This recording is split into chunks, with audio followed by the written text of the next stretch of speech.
અને કદાચ ઈ એમ કહે કે તમે કુબજાને તમે પટરાણી તરીકે સ્વીકારી લો, તો અમે એ પણ કરવા તૈયાર છીએ જો કૃષ્ણ પાછા આવતા હોય તો.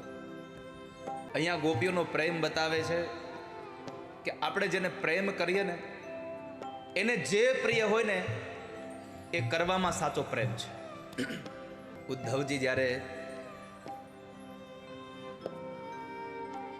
મા પાસેથી સંદેશો લઈ, કેટલી રાત્રિઓ વહી ગઈ હતી. આમ જ ઉદ્ધવ જ્યારે જાય છે, ઉદ્ધવ જતા હતા ત્યારે ઉદ્ધવની આંખો સજળ બની ગઈ.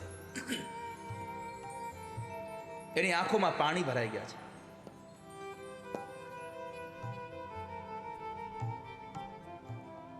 આજ સમજાયું મને કે કૃષ્ણ શું કામ રડે છે. જતા જતા ઉદ્ધવજી મહારાજે માં યશોદાને કહ્યું, માં તમે ચિંતા ન કરો, તમે આમ રડશો નહીં, હું કૃષ્ણને લઈને આવીશ અહીંયા વેલો.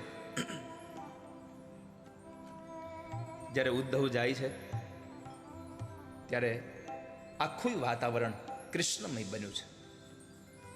ઉદ્ધવનું મન પણ હવે કૃષ્ણમય બની ગયું.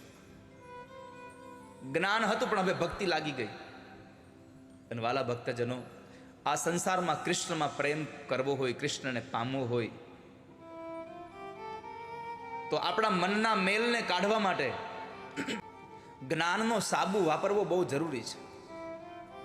પણ સાબુનો નિયમ છે, કોરા કપડામાં સાબુ લાગે નહીં, એ કપડું પેલા પલાળવું પડે. અને જ્ઞાનનો સાબુ તમારે લગાડવો હોય તો સૌથી પહેલા ભક્તિનું પાણી એને લગાડી દો. ભક્તિના પાણીમાં મનને પલાળી દો, પછી જ્ઞાનનો સાબુ ઘસી દો, અને પછી વૈરાગ્યનો ધોકો લઈને મંડાઈ પડો. આ મેલ બધો નીકળી જશે અને કૃષ્ણમાં પ્રેમ જાગી જશે.